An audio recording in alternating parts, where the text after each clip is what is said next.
जय माता की भक्तों, आप सभी को नवरात्रि की हार्दिक शुभकामनाएं।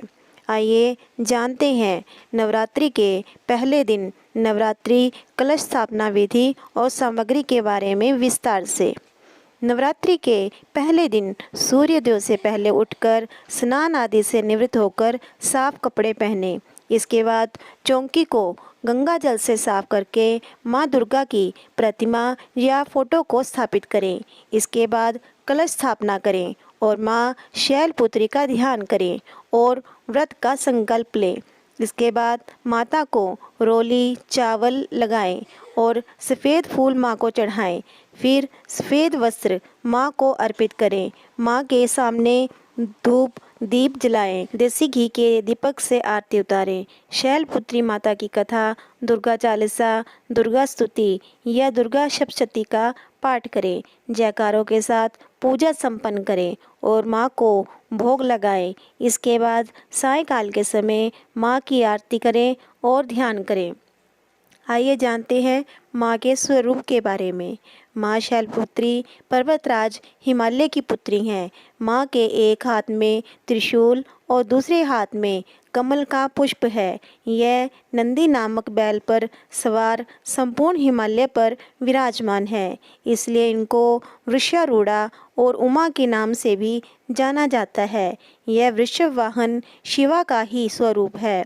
घोर तपस्या करने वाली शैलपुत्री समस्त वन्य जीव जंतुओं की रक्षक भी हैं। शैलपुत्री के अधीन वे समस्त भक्तगण आते हैं जो योग साधना, तप और अनुष्ठान के लिए पर्वतराज हिमालय की शरण लेते हैं। माँ शैलपुत्री का मंत्र: वंदे वंचित लाभाय चंद्रघित शेखराम वृक्षारूढ़ाम शूलधराम शैलपुत्री यशस्विनीम। आइए सुनते हैं नवरात्रि के पहले दिन की माँ शैलपुत्री की कथा।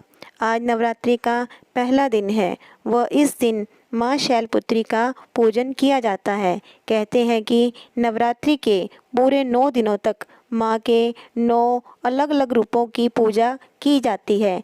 माना जाता है कि जो लोग अपने घरों में पूरे 9 दिनों तक माँ की आराधना करते हैं, माँ का आशीर्वाद उन पर व उनके परिवार पर हमेशा बना रहता है। बहुत से लोग नवरात्रि के व्रत भी रखते हैं, लेकिन जो लोग व्रत नहीं कर पाते वे केवल हर रोज़ कथा पढ़ लें या सुन लें तो भी उनके भाग्य खुल जाते हैं। चलिए जानते हैं आज पहले दिन माँ शैलपुत्री की कथा। एक बार प्रजापति दक्ष ने बहुत बड़ा यज्ञ किया।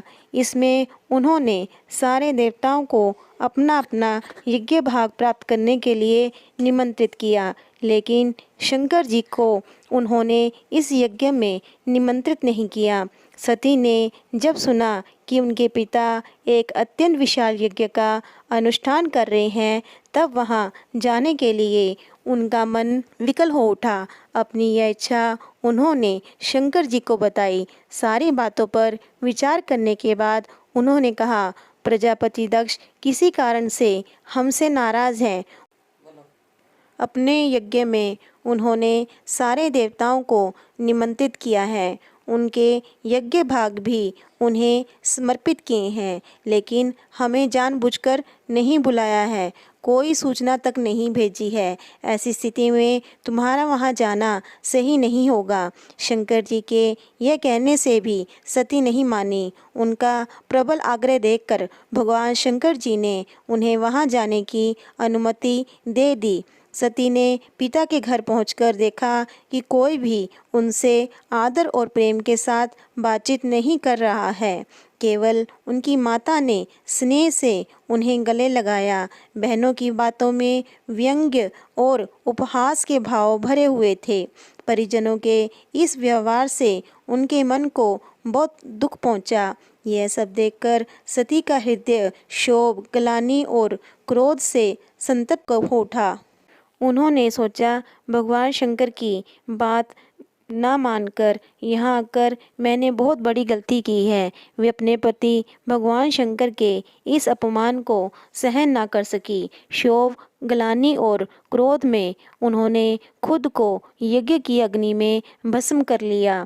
यह समाचार सुनकर भगवान शिव ने अपने गणों को भेजकर दक्ष का यज्ञ पूरी तरह से विध्वंस करा दिया। अगले जन्म में सती ने हिमालय की पुत्री के रूप में जन्म लिया, इसलिए इन्हें शैलपुत्री कहा जाता है।